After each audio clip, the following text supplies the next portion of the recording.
Tonight, I want to talk about Lennon Lacy. This is the black kid that was lynched last year in North Carolina in October.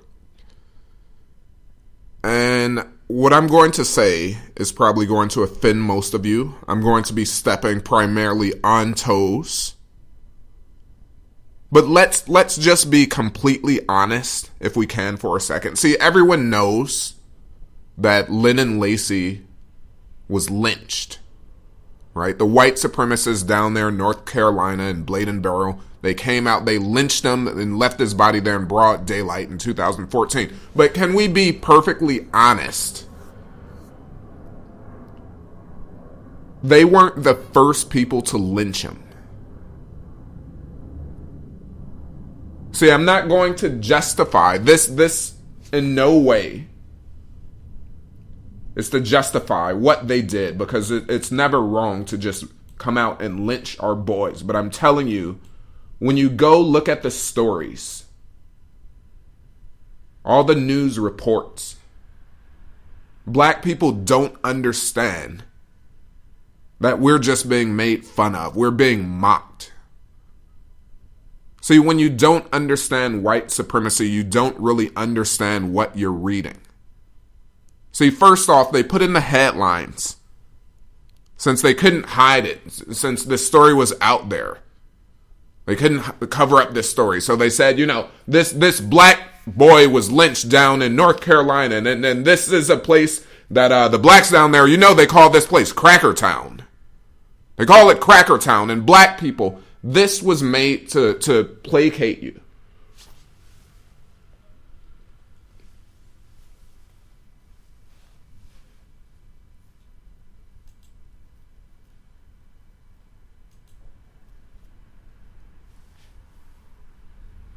This headline was used to try to calm you. It's made to make you feel like, well, you know what? They did something to us and we did something to them. Yeah, because we do call this place Cracker Town. That's wrong, and what they did was also wrong. So I guess we're both in the wrong. That's how foolish they think you are. They'll insult you to your face. And Negroes are happy. They're happy. They're like, damn right. Damn right. Damn crackers. And they believe that name calling equals justice. That is what Negroes will do. They believe name calling. You're going to name call your way out of this. This is what the Negro has been programmed to do. You think you can still name call your way out of this? We still believe we can pray our way out of this. We think we can pass on hope and luck our way out of this. We think we can dress our way out of this. We think we can change the inflection in our voices out of this. We think we can beg our way out of this, dance our way out of this, jig our way out of this, coon our way out of this.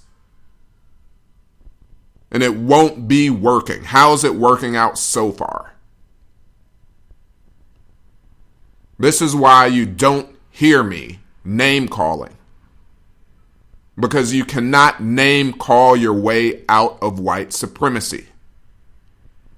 It's just wasted energy. So black people, right away, right in the headlines, this was meant, right? This was the code language. This was their way of just letting you know that, hey, you niggers do some stuff and we do some stuff, so let's just call it even.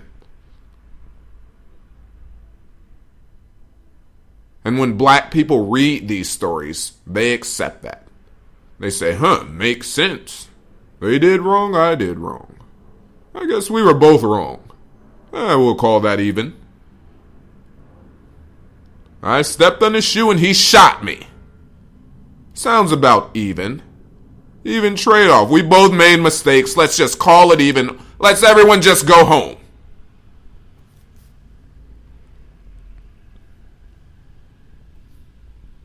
We don't understand when we're being mocked, brothers and sisters. And I'm here today to propose to you that I don't know when we're not being mocked. So first off, that's one thing. Another thing I really want to dwell on tonight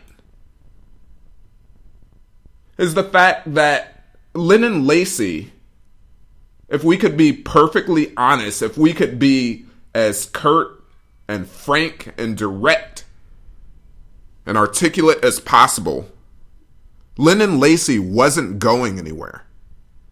And he wasn't going anywhere because his family wasn't taking him anywhere. Now, I'm not trying to stir up the emotions of the family or people close to him because they lost their son, they lost a brother, some people lost a friend. I get that. But we've got to look at the facts of this story because this is something that everyone can go out there and you can verify what I'm presenting to you because it's in the papers.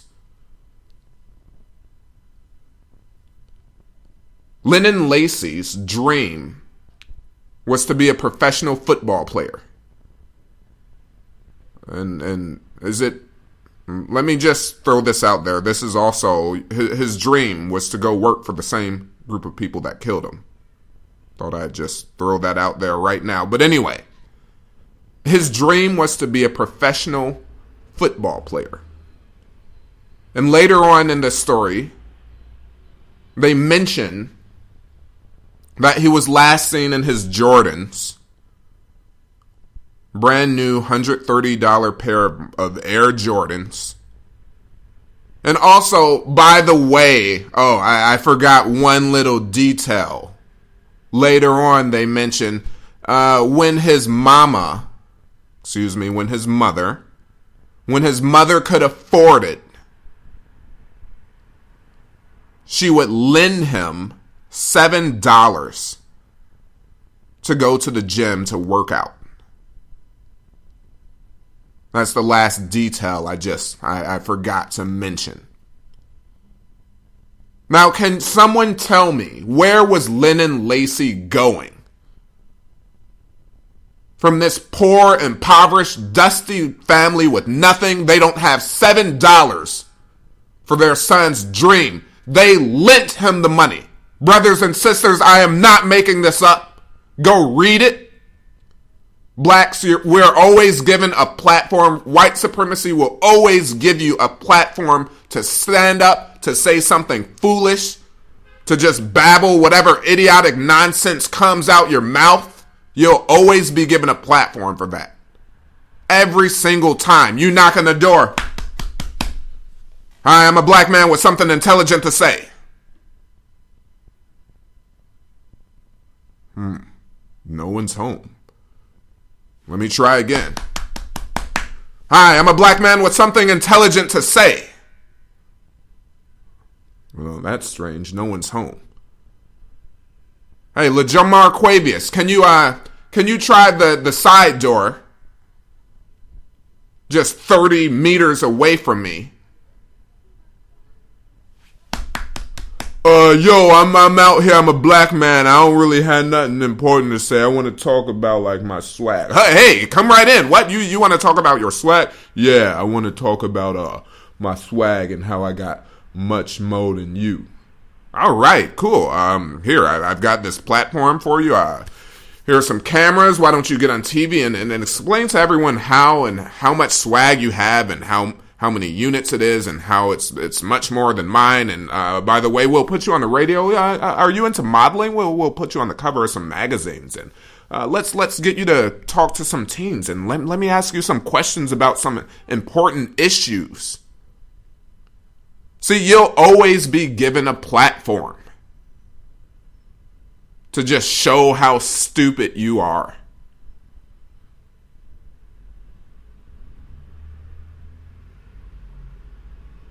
They had no problem.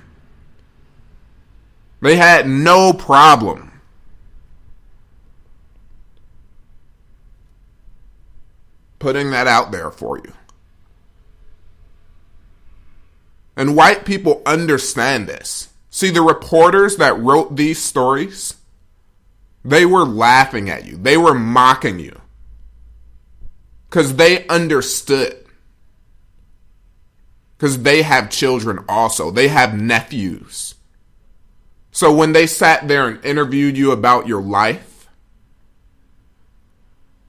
and you're telling them about your murdered son's dream, and he was going to make it to the NFL, and I used to try to help him with his dream. Oh, and how did you help him? When I would give him money to support what he needed and get him some resources. How much money? I would get him $7. What do you mean get? You mean you would give him $7? No, I would lend him $7 so that he could go to the gym sometimes when I could afford it. Peter, hey, we got a story. Listen to this. This woman, she said she would lend her son, a teenage son, $7 so that he could work towards his dream. Let's put this in a story. Oh, this is gonna be good. This is good. This woman actually believes that her son was gonna make it to the NFL. This is hilarious. This is hilarious. What? My son, we've got him a gym membership. He's got a personal trainer. This is just insane. This woman, she thinks her son, they don't even have a gym membership. We've got a personal trainer. My son, he's one of the top 30 recruits. This woman is so delusional. Wow, I love it. I love it. Let's put her in a story. Let's mention that part. Let's mention the fact that she didn't have $7 for her son, and then she believes he was going to make it to the NFL. This is hilarious. You'll always be given that platform.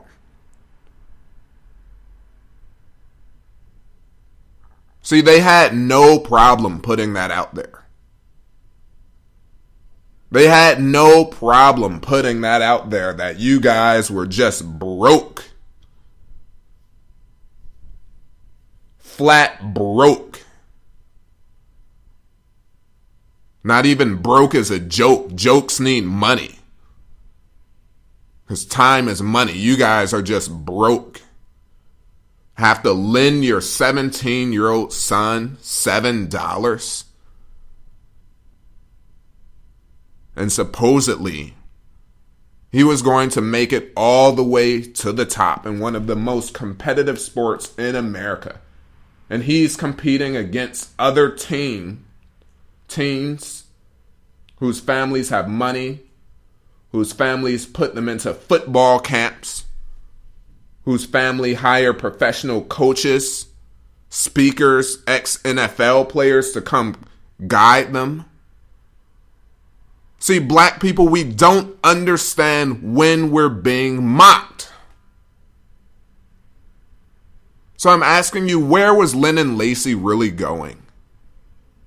Can someone tell me, where was he going? Because I think it's horrible that it's disgusting that this boy was murdered by dogs. And I think it's equally as disgusting how we raise our children like dogs. And then all that we leave them with is this opportunity to be murdered by dogs. Live like dogs, die like dogs.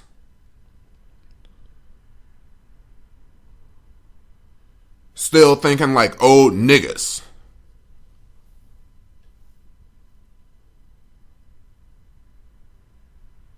And it doesn't matter. Someone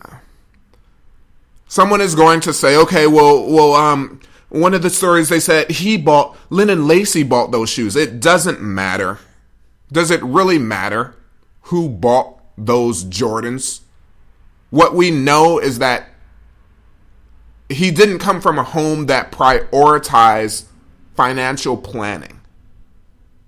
when you don't have $7 to go to the gym. And mind you, I checked on this. A gym membership for the summer, their last posted price was less than $100. So even if it increased, he could have had the whole summer membership paid for with those shoes on his feet. And I'm not blaming the child, because the children only repeat what they're shown. When you show them nonstop, like, look, this is how you waste money. You gotta look flashy. You gotta put on some fly shoes. Look at the fly shoes. Yeah, look at my shoes. Look at the fly shoes. Ooh, look at my car. Look at these hubcaps I got on. Look at the rims. Look at this. Look at the paint job I got on my car. Meanwhile, the fridge is empty. Lights are off. Savings, forget it. Living mouth to check. When there's a check, just barely even living. Not even getting by. Just trying to scoot by, can't even scoot. When you teach your children to live like dogs, I don't blame children. I've got a family full of Negroes like this. A family full of them. And this is how I know Lennon Lacy wasn't going anywhere. Lennon Lacy wasn't going to be doing a damn thing in 10 years.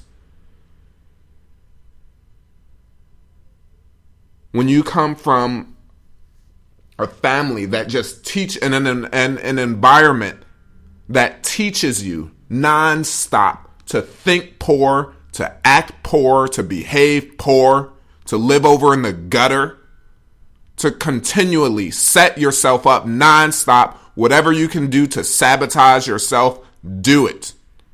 He wasn't going anywhere. He was not going anywhere. Brothers and sisters, I'm telling you, don't be angry. Don't tell me about, well, I don't like the way you said it in your tone. I'm telling you, he was not going anywhere. There's only one way you can say that. You say the truth. If you don't like the fact that that is the truth, I'm sorry about that. That's not my problem. I'm telling you, this kid was not going anywhere. And I'm not justifying that that's the reason he deserved to be lynched, because our black boys don't deserve to be killed. They deserve to live. But I'm telling you, brothers and sisters, we're supposed to be giving them a life. Lennon Lacy didn't have a life. What kind of life did he have? Who can tell me? Who can tell me, how did Lennon Lacy spend his summers? Let's just do a little educated guessing right now. How did he spend his summers? Someone tell me, which countries did he visit? If we open Lennon Lacy's passport, what are we going to see in there? Oh, wait. A lot of you are guessing he probably didn't even have a passport. Why is that? Oh, yeah. He didn't even have $7 to go to the gym down the block. So I guess he wasn't doing any international traveling during the summer. Okay, well, during the summer, let's also do some educated guessing. Which football camps did he attend? Oh, wait. He probably wasn't doing any of those. When you don't have $7 to go to the gym, you don't get to go to a football camp. Unless you can find a charity one. So what exactly was he doing during the summer? How was he living? Maybe he was spending all of his time investing in his hobbies. What were his hobbies? More educated guesses, please. Were his hobbies going to be hobbies that needed money or free hobbies, like throwing a ball around. I'm telling you, Lennon Lacy was not living. He was living in the gutter. He was playing right into the hands of white supremacy, because the white supremacist structure, they told his parents, his family, all the blacks down there, just like in every city in America, they said, you niggas stay over here in this corner. Don't you ask for anything. Don't you move. Don't you speak. Don't you breathe. Let us think of a plan of what we're going to do with you. But can we get a little food? I told you to shut up and go over in that corner and wait till we figure out what we're going to do with you. But I'm hungry. How about some crumbs? You don't get the crumbs. You don't get anything.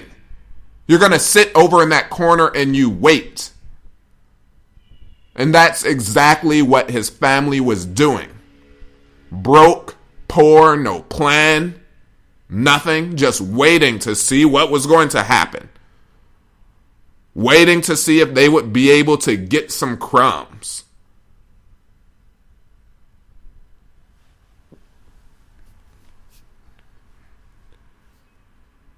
We keep trying to scheme our way out of this and tell ourselves that we're living better than we actually are. We live in a fantasy, delusional world where we keep saying it's not so bad. It's not that bad. It's not exactly as I describe it. Lennon Lacy's life wasn't that bad. You don't know him personally. It wasn't that bad. He had something going for himself. What did he have going for himself? Sure wasn't in any of those newspaper reports. His family sure didn't mention it in any press conferences. As I went and I checked those out, I watched them. They didn't mention any of that. And the reason they didn't is because he didn't have anything else. They told him, look, we don't have anything for you. We don't have we don't have a plan. We don't have money. We don't have resources for you, boy. Sorry about that. We don't have anything. Here's this pat on the back, a hug, and study hard, and maybe you can get a college scholarship or something and help us out, because we don't have anything for you. That's why the newspaper reports and his mother and everyone, they said, well, his dream was to play for the NFL one day. That's why they were saying that's who Lennon Lacy was. It's because they didn't give him anything else. They didn't say Lennon Lacy was a 17-year-old mogul. He started a cake shop at 15 years old, and in 2 years, this is what he'd grown. They didn't say that because it didn't happen. He didn't have anything. This is how you live as poor people in an economy and a system that runs on money. When you die, they just make a dream that you had because you didn't have anything else. There's nothing really worth mentioning that you have. So all they can say is, well, our son and this person, they had a dream. And we go back to the delusional world where we say they passed before their time, and had they lived a little longer, he was working on this grand master plan. A master plan with what resources? You need resources. His family didn't have any. They weren't planning to give him any. They didn't even give him $7, brothers and sisters. They didn't give him $7. Read the story. It says they lent him $7. So where was he really going? He was going to be scraping a toilet and McDonald's maybe. Stocking some shelves in Walgreens maybe. He wasn't going anywhere. See, many of you are like me. Many of you spend a lot of time reflecting and thinking, well, how did we end up like this? How is it that my cousin is just working at Walmart, dirt broke, just like his family? And the reason, you've got to understand the answer. Right? The reason you've got cousins working at Walmart is because they're not working in their father's company. That's why he's working in Walmart. He's working in Walmart because he can't work in his father's company. And why can't he work in his father's company? His father didn't start one. That's why. His father didn't build anything for him. That's why. They were joking around. They were dancing around. They were in this make-believe land that if you don't build anything, then we can just always get by. So when your parents sell you out like that, and they send you out in the world to struggle, to hustle, and try to build something for yourself with nothing, to compete with people that have a plan, a backup plan, and resources for plan A, B, C, all the way down to Z. When you've got to go out to compete with them, no wonder he's stuck at Walmart. No wonder he didn't go anywhere. Many of you have been reflecting on how did he get there? But I'm telling you, the answer is very simple. He got there because there was no place prepared for him to go. So of course he ended up at Walmart. Of course he ended up as the janitor. Of course he ended up in a dead-end job. Of course she ended up on welfare, right? Where was there prepared for them? And I'm here today to tell you there wasn't any place prepared.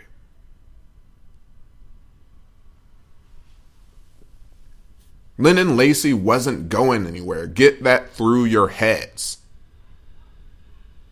We keep telling ourselves, but that's not the time to say it because, that's kind of sensitive. And his family, they lost a son. I know that. But what I'm here talking about is that this is how our children are still living.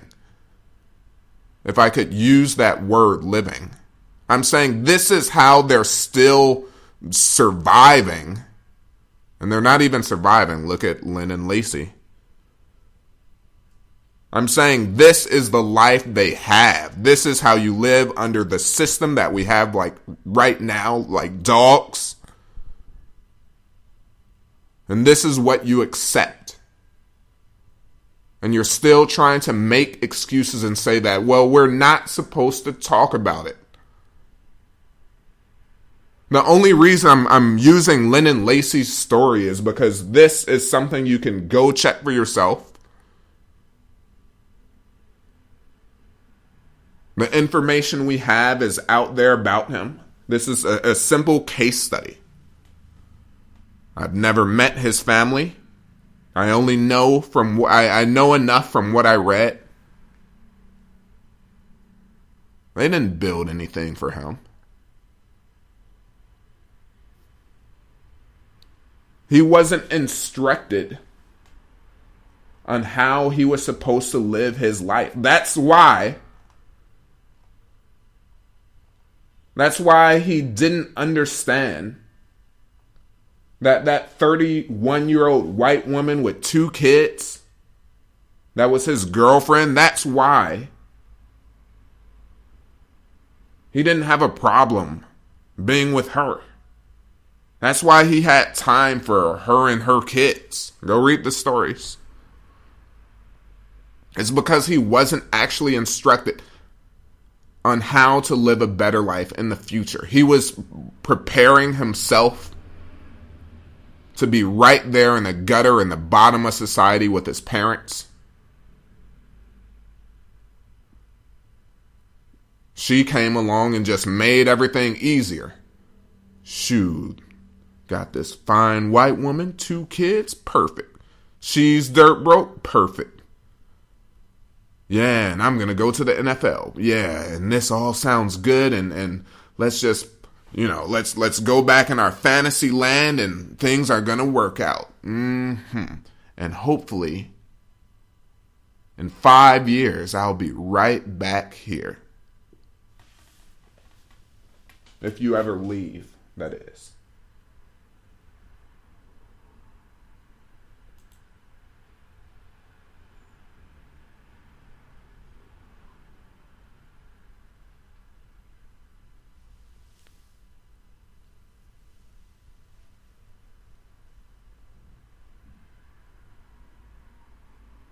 I believe TBA said it best. They hate you because you're black. They victimize you so easily because you're poor. Brothers and sisters, it does not do us any good being broke, poor, ignorant, weak. It doesn't do us any good lacking power. We don't have resources. What good? It just makes us sitting ducks. When people were coming for you anyway, and instead of preparing, instead of trying to get out of the city and build your own, you just sit right there over in the corner and wait.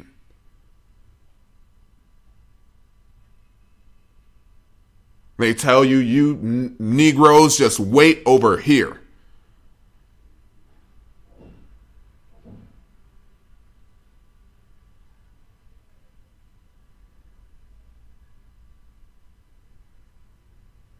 And let's see all the we're just people. I'd like to hear from all the we're just people sayers out there right now. All of you black people that keep running around talking about we're just people, we're Americans. Just remember, when it's you getting lynched, when it's you getting beat over the head with a baton, with a nightstick, when you're being tasered, when your boys are just being gunned down by police, just remember, well, there shouldn't be a problem. Police are just shooting at people. Police are just shooting at people. People are just getting lynched. Young people. Just young boys. We're all people. We're all people. Where are they at right now? I'd like to go listen to their broadcast and I'd like to see their videos and what work they put together about just a person being lynched by another person. Young people just being gunned down in the street. I'd like to hear from them now. Because we're all people. People. I'm telling you that Lennon Lacy's parents were the first ones to put that noose around his neck.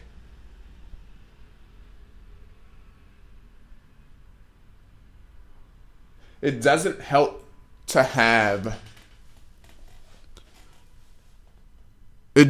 black people to have families that are white supremacists.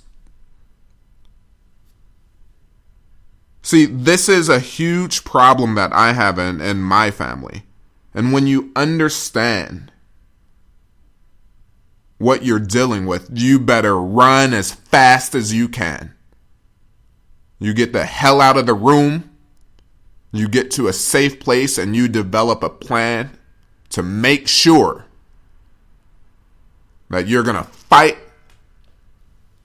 that white supremacists until you die. It doesn't do us any good when these people are your family. See, that's another problem. Lennon Lacy, he grew up in a home with white supremacists. This is why even after he was lynched, even right after he was lynched, nothing happened. Nothing happened. There was a march, and what did the march produce? Nothing. There was a rally, and what changed after the rally? Nothing. There were news stories, and what changed after the news stories? Nothing. There were meetings, and what changed after the meetings? Nothing. There were questions asked on the news to the police department, investigations. What happened after all of that? Nothing. Because when your family is the white supremacists, nothing is going to happen because their job is to make it look like something is happening. To say that change is right around the corner and we came out and we marched and we showed them what we stand for, which is nothing.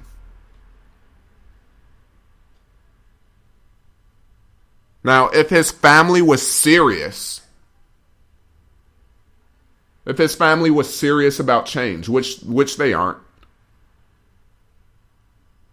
If they were serious about change, they would get their financial situation together. They would say, hey, look how we're living down here broke over in the corner in the gutter of society. Look what just happened to our son, and we couldn't even protect him. The hell with this place. The hell with this place.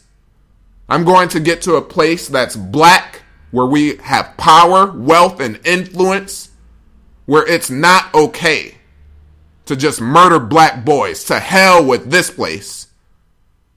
And if it doesn't exist, I'm going to build it. The hell with this place. I won't allow a single black child to be murdered in broad daylight like this again. I'm serious about black empowerment.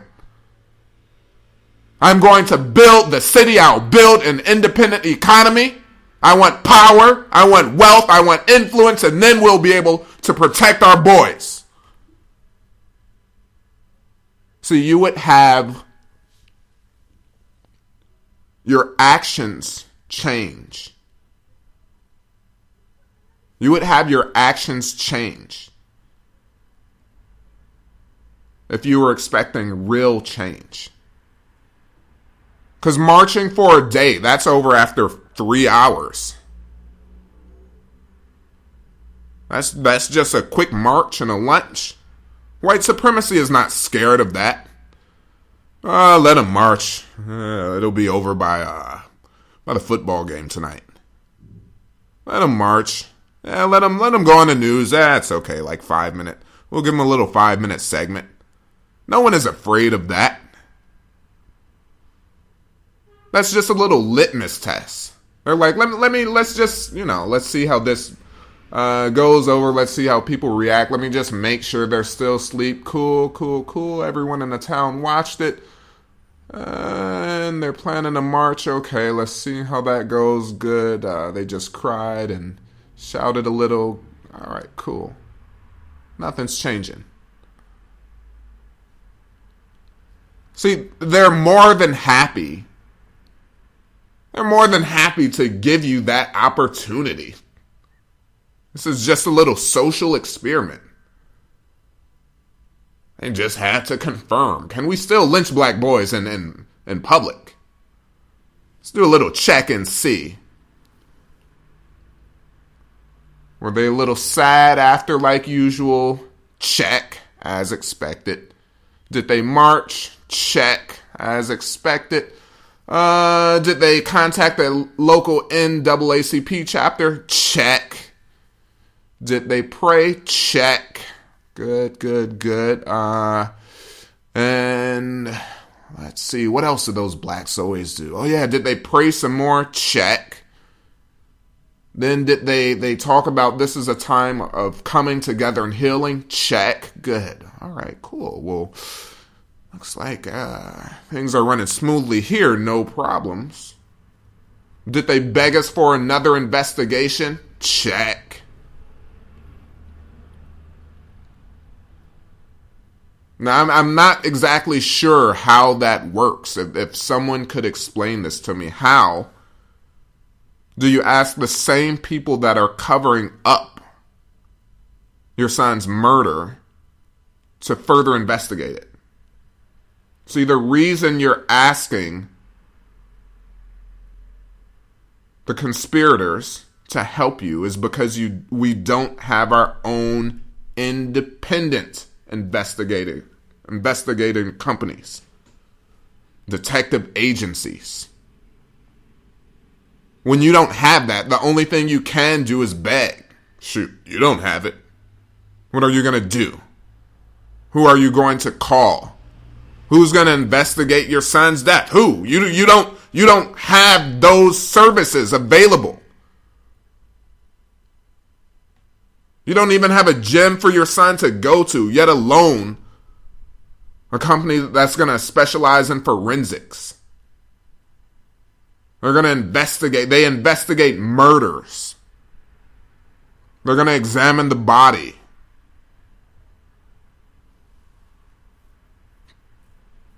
When you don't have that, of course, all you can do is beg.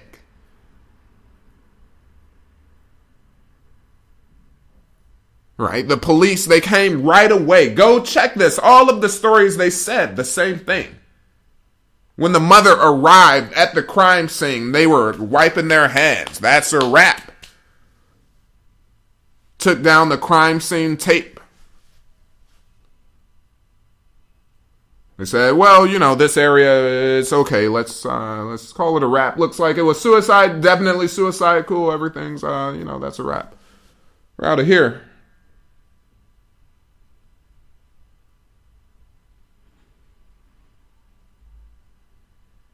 Right away.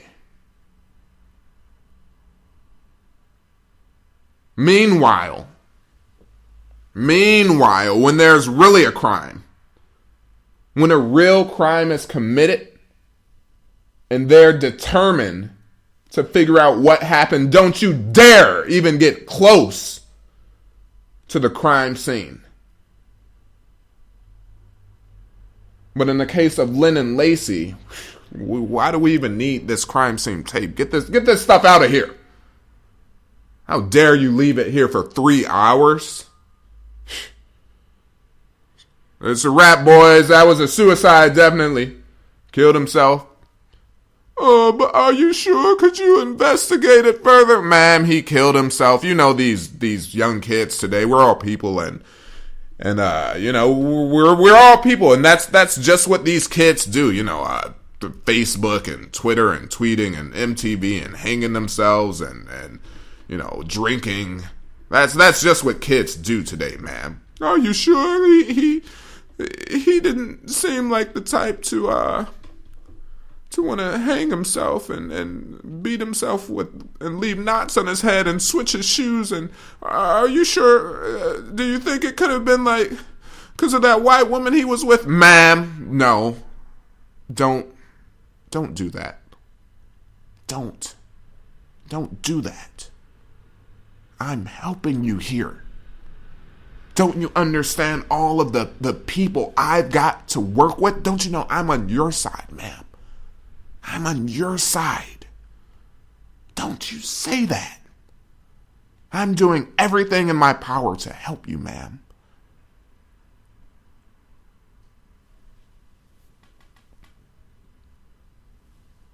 And because black people need a pat on the head, that's all it really takes. That's all it really takes. See, when your God is white and when your Jesus is white, that's all it really takes. It's for masses' voice to get a little raspy and look you deep in the eyes and you see his green eyes and you're looking at God himself when he assures you that Don't you say that, ma'am. I'm on your side. That is all it takes for Negroes to sit back down and wait. He tells you, ma'am, I'm doing everything I can. Don't say that. Don't you say it. It's not about race. No. Your son and my son, they played against each other. They played against each other last season. I was at the game too. I saw Lennon. He was a good player. Don't you dare say that.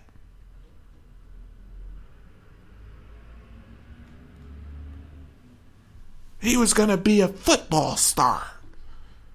He was going to do it. He was going to do it.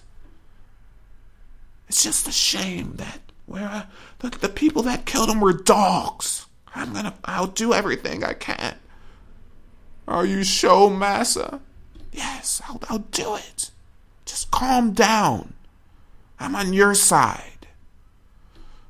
Okay, I'll be patient. It's just hard. And that's really all it takes. That's really all it takes.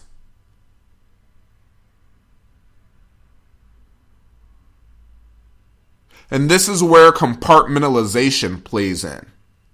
See, all you really need to do is to put the kind whites in the right places. That guy that's with the raspy voice, the sincere face, who might actually care. All you need to do is put him in front of Lennon Lacy's family, and it's a wrap. It's a wrap. That's it. Meanwhile, his boss, his boss is in on it. He goes back and he tells his boss, he's like, look, boss, I want to find who did this. I mean, my son and her son, they played together. I can't let this go. All right, calm down, Thompson. We'll look into it, and I'll bring in some investigators from the FBI. They'll help us out. Good, boss. Good. And when the boss and higher authorities collaborate and just say, like, look, we're going to shuffle some papers and look like something's happening, we're not doing a damn thing. He's like, cool, that's exactly what I wanted. Just wait it to blow over. And the sincere guy comes back a week or two later. How's the case coming, boss? Like, I got all this pressure and we got to find the culprit. We're doing everything we can, Thompson. Just tell the family they've got to be pray, and let's come together, and we're all people. And so that's exactly what's going to happen. He's going to go back when the family's still hurt. Pain's coming up. They're getting anger again. They don't actually know what to do with the anger, but the anger's still there. They want justice, but they don't understand what the word justice actually means. Right? Black people would be more than happy to send a 91-year-old man to jail in exchange for the murder of their baby. Because we don't understand what the word justice means. They're playing for your babies, and you're just hoping, like, okay, well, I just hope this 45-year-old man that reproduced and already started his legacy can do a year or two in jail. Like, that would be justice for me. But all you have to do is put the family together with that guy, the sincere cop, and it's a wrap. It's done. It is done. And let's make sure we understand. See, the sincere, the genuine people that are not murdering you, those people are the weaker ones. Because if the murderers had less power then the good-hearted people that don't want to murder you, then we wouldn't have this story. Because they would be able to keep them in line. But because they can't, we know that the murderers have more power. And that's basically all it takes. That's why you don't need to do a 10-year search. Where are they now later? On Lennon Lacy's parents? On Lennon Lacy's brother? Because we already know with that mentality, with the mentality of poverty, when that's your culture, when that is what you digest every day, you live it, you breathe it, you bathe yourself in it, in ignorance and poverty, you're powerless. When that is all you have, we don't need to go back and check 10 years later. Where are they? We already know they're exactly where we left them off, over in that dirty corner down there. Over in the gutter, still rolling around in the gutter oil. That's where they are, beneath the pig's feet.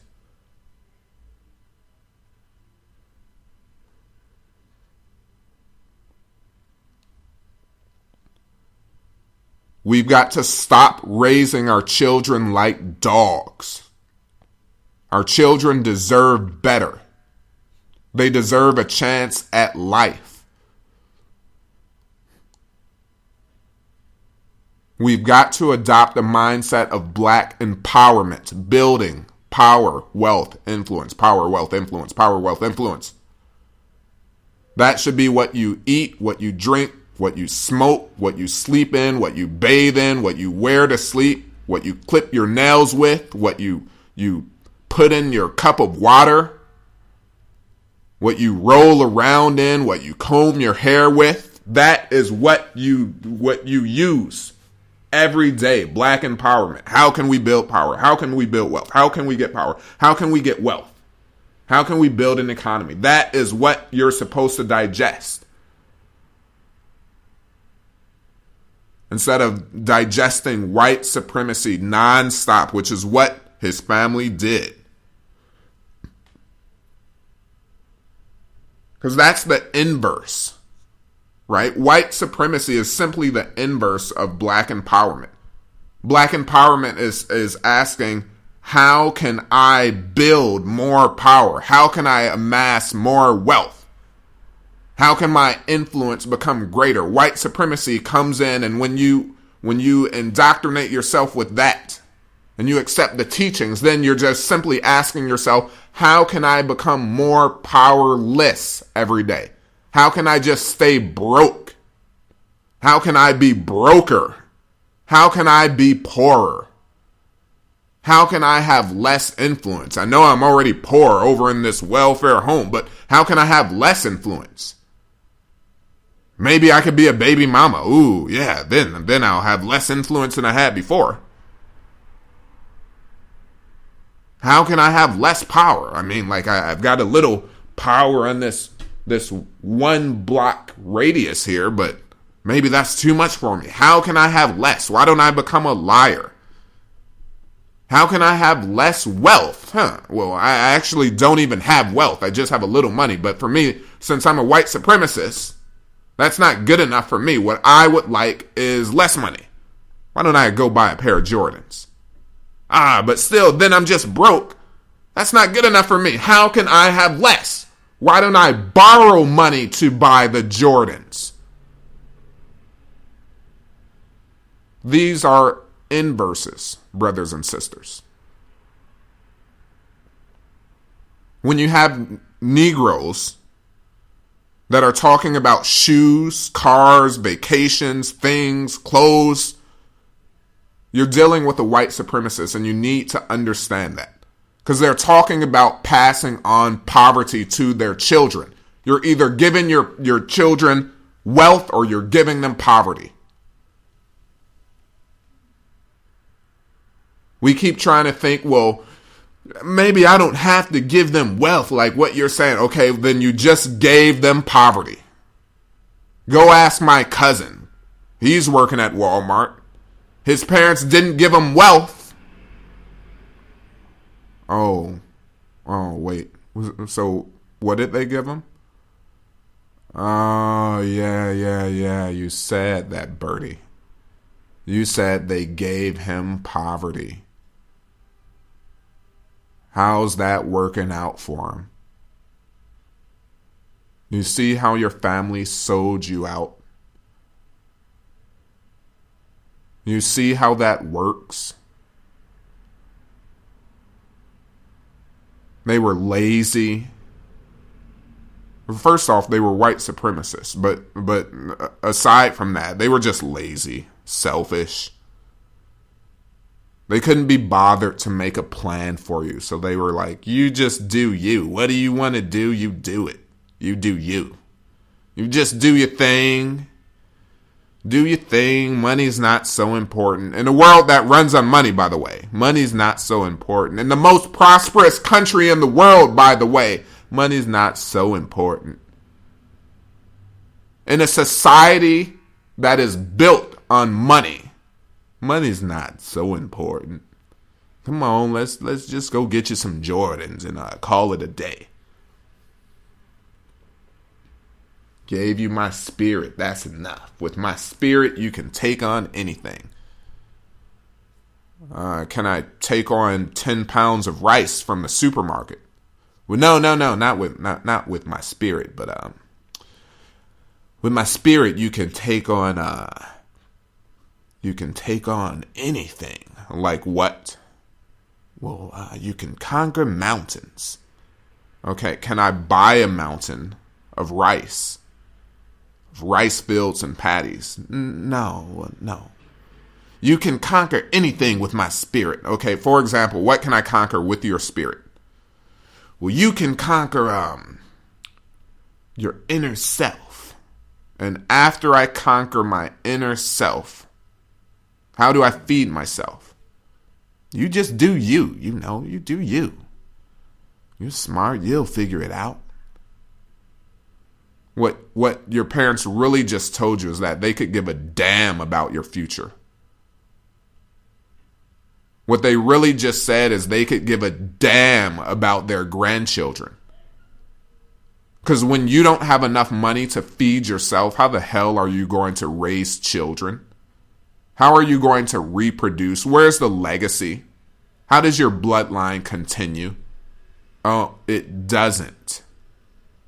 That's it. It doesn't. There's your eugenics right there. You're broke. You can't reproduce. And if you do, they're just easy targets. We'll just come in and lynch them boys. They're easy targets. They're poor.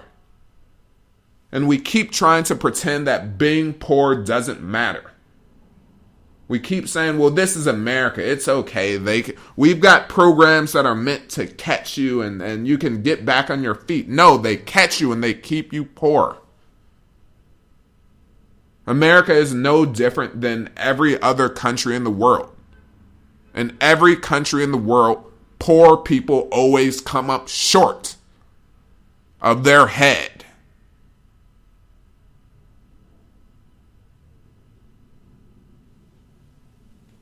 Poor people are just used as tools. Poor people are dispensable. When they die, when they go missing, when there's no longer a need for them, well, it's a wrap. We don't need them anymore. Get rid of them. And it's that simple. Can someone tell me if what I'm saying is wrong? Because people want to say that that's not true, that I oversimplified it. Can someone please tell me the name of the country that poor people are getting ahead? What country is it that poor people are running things? Poor people are making decisions. Poor people have the influence. Can someone tell me what country that is? Where is it that poor people are just running the show? Where do poor people decide when they get to live and die? Where? When they need that transplant, that liver transplant, which country is it that poor people are just getting them right alongside of the rich or before. Which country is that?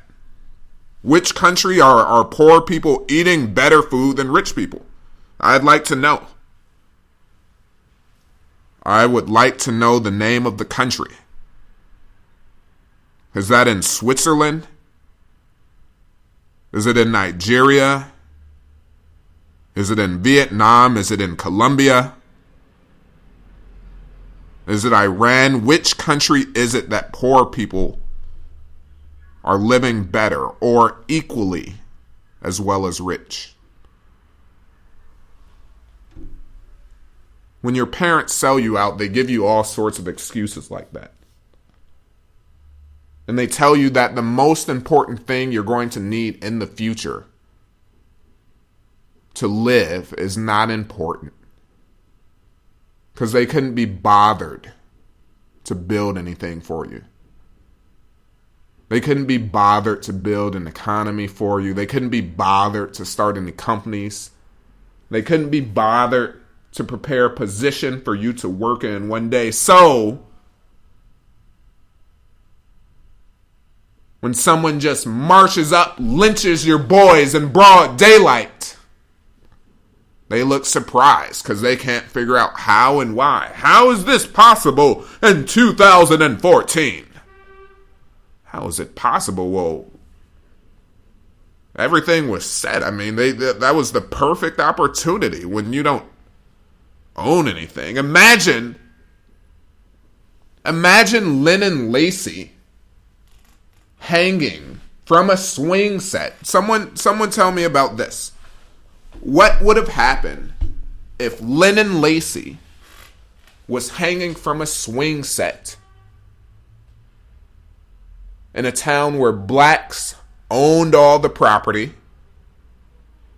or the majority of it, or at least their proportionate share, where they owned all the property, where they owned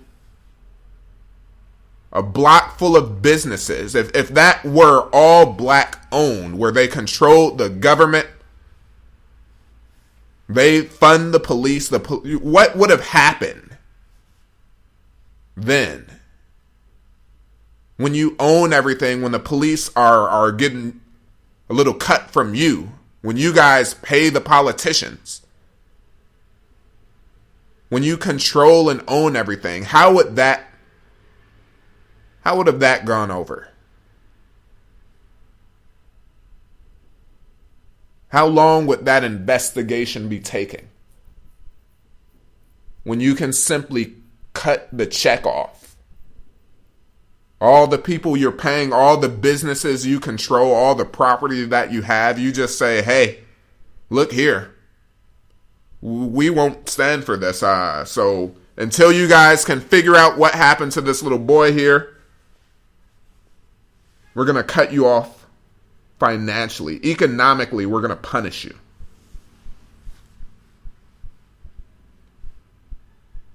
We're going to replace the police force if you guys can't do your job. We can pay some other people. Tell me how that would have played out when you have power, when you have money. How long is the investigation going to take? See, when you're paying the police, I believe they're going to leave up the tape for more than 3 hours.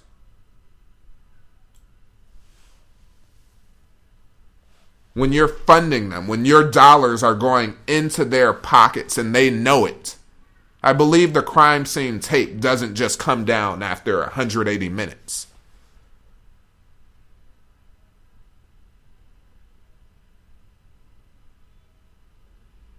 When you have power, wealth, and influence, I believe someone would have been, I believe the culprit would have been found very fast.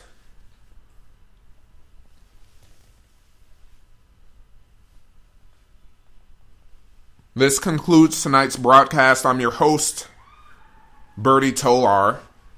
Build power, wealth, and influence. Get the TVs, the slave boxes out of your homes.